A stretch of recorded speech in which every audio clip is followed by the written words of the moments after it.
छत्तीसगढ़ के राजनांद गांव में एक छुरिया थाना पड़ता है और इसी छुरिया थाना के अंतर्गत एक पैरी टोला नाम का गांव भी पड़ता है। और इसी पैरी टोला गांव में जो है जब 17 मार्च 2025 को जो है लोगों को जो है एक घर से जो है कुछ दूरी पर जो है बहुत ही बुरी दुर्गंध आती है। तो जब गांव वाले उस दुर्गंध के पास जाकर देखते हैं तो वह देखते हैं कि गांव का ही एक व्यक्ति जिसका नाम योगेंद्र कंवर होता है, जिसकी उम्र लगभग 22 साल के आसपास होती है, वह जो है मृत पड़ा हुआ है और उसका चेहरा जो है वह पूरी तरीके से जो है कुचला हुआ है। तो इन्हीं गांव में से जो कोई व्यक्ति होता है वह इस पूरे घटनाक्रम की सूचना अपने स्थानीय पुलिस थाने में जो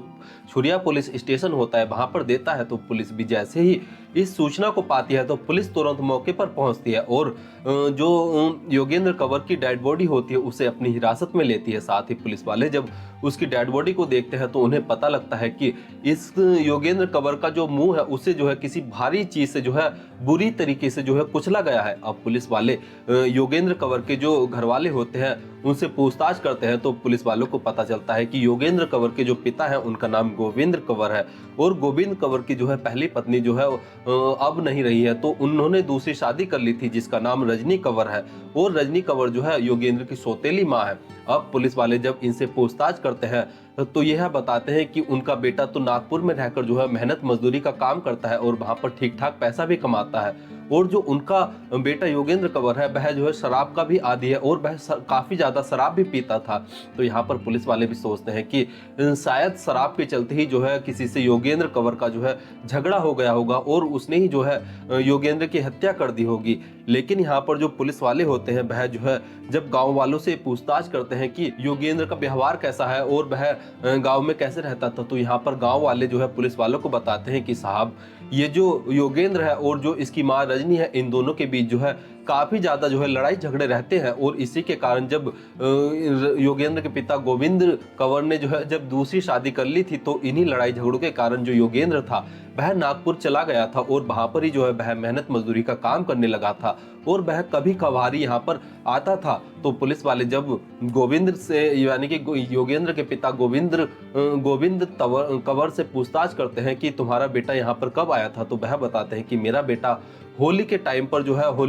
होली मनाने के लिए घर पर आया था और होली मनाने के बाद जो है वह अचानक ही बिना किसी को बताए जो है यहाँ से चला गया था। हम भी सोच रहे थे कि शायद वह अपने काम पर नागपुर चला गया होगा, लेकिन हमें नहीं पता था कि हमारे बेटे की किसी ने हत्या कर दी है। तो यहाँ पर जो पुलिस वाले होते हैं वह अलग अलग एंगल से इस पूरे मामले की जांच करते हैं। साथ ही पुलिस वाले जो होते हैं जो योगेंद्र का फोन होता है उसकी भी जो है कॉल डिटेल निकलवाते हैं, CDR निकलवाते हैं, लोकेशन निकलवाते हैं। तो उससे भी पुलिस वालों को जो है कुछ ऐसे जो है जानकारी नहीं मिलती कि जिससे कि पुलिस का शक किसी व्यक्ति पर जाए, किसी महिला पर जाए, किसी पर भी जाए। तो यहाँ पर जो पुलिस वाले होते हैं वह भी इस पूरे मामले को जो है अलग अलग एंगल से जांच करते हैं। तो पुलिस वाले पाते हैं कि ये जो रजनी है जो योगेंद्र की सौतेली माँ है वह जो है अपने बेटे से जो है आए दिन जो है लड़ाई झगड़ा करती रहती थी और साथ में योगेंद्र भी जो था वह भी अपनी माँ जो रजनी थी जो सौतेली माँ थी उनसे लड़ाई झगड़ा करता रहता था और इन दोनों की जो है आपस में बिल्कुल नहीं बनती थी। तो पुलिस वाले जो है मतलब कि एक तुक्का लगाते हैं और वह रजनी से पूछताछ करते हैं। तो यहाँ पर रजनी से बताते हैं कि हमें तुम्हारे बेटे योगेंद्र के फोन से एक ऐसा सबूत मिला है कि जिससे कि जो तुमने ही उसकी हत्या की है और तुम्हारी जो है अपने बेटे योगेंद्र से जो है यानी कि योगेंद्र से ही जो है होली पर काफी ज्यादा लड़ाई भी हुई थी और होली के बाद से ही तुम्हारा बेटा जो योगेंद्र था वह घर से गायब हो गया था। तो यहाँ पर जो रजनी कंवर होती है वह जो है टूट जाती है और पुलिस को सच सच बताती है। वह बताती है कि जब मैं योगेंद्र के पिता गोविंद कंवर से शादी करके उनके घर आई थी तो तभी से जो योगेंद्र था वह मुझसे काफी ज्यादा लड़ाई झगड़ा करता था और इसी के कारण जो है हम दोनों के बीच जो है अनबन रहती थी और जब मेरी शादी गोविंद से हुई थी तो तभी से योगेंद्र जो है यहाँ से घर छोड़कर जो है नागपुर चला गया था और वहीं पर रहकर जो है काम करता था और वहीं पर रहता था और वह काफी ज्यादा शराब भी पीता था और जब भी वह गांव में आता था तो वह शराब के नशे में होता था और मुझसे लड़ाई झगड़ा करता था और इसी के चलते होली यानी कि 14 मार्च को जो है मेरे बेटे योगेंद्र से जो है काफी ज्यादा लड़ाई हो गई थी और इसी के चलते मैं उससे काफी ज्यादा गुस्सा थी, काफी ज्यादा नाराज थी और इसी के कारण मैं उससे जो है बदला लेना चाहती थी क्योंकि उसने जो है मुझे काफी जो है गंदी गंदी गालियां भी दी थी। तो उसी से आहत होकर जो है मैं एक प्लान सोचती हूँ और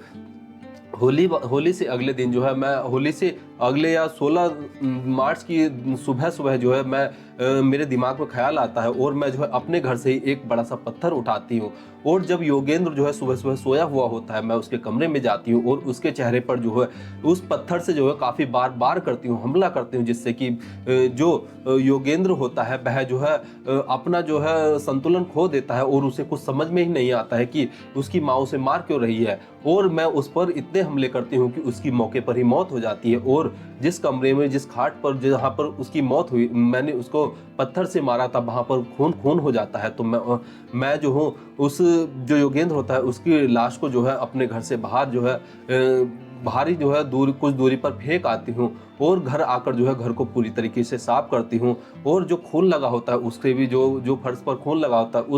उसे भी जो है कपड़े से साफ करती हूँ और जो मेरे कपड़े खून में हुए होते हैं उन्हें भी जो है मैं साफ कर देती हूँ और उन्हें जो है दुबका कर रख देती हूँ। और मैंने योगेंद्र की लाश को जो है ऐसी जगह रखा था कि जहाँ पर किसी का आना जाना नहीं था और मुझे नहीं पता था कि उसकी डेड बॉडी से जो है इतनी ज़्यादा स्मेल आएगी, इतनी ज़्यादा दुर्गंध आएगी कि इससे लोगों को पता चल जाएगा कि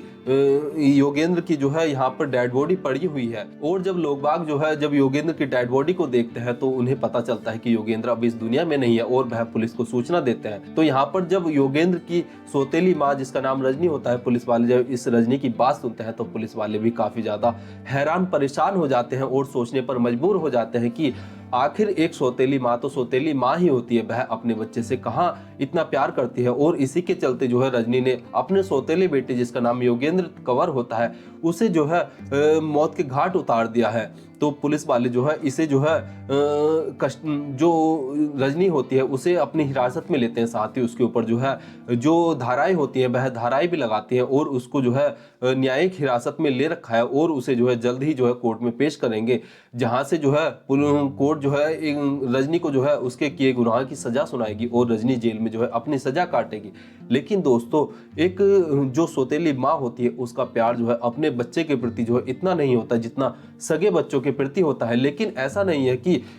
हर सौतेली माँ जो है इसी प्रकार का बिहेव करती हो। कुछ सौतेली माँ ऐसी भी होती है कि वह अपने सगे बच्चों से भी ज्यादा जो है अपने सौतेले बच्चों को प्यार करती है और उनके लिए जो है अपनी जान न्यौछावर कर देती है। लेकिन यहाँ पर जो रजनी कंवर होती है वह जो है अपने ही सौतेले बेटे जो कि 22 साल का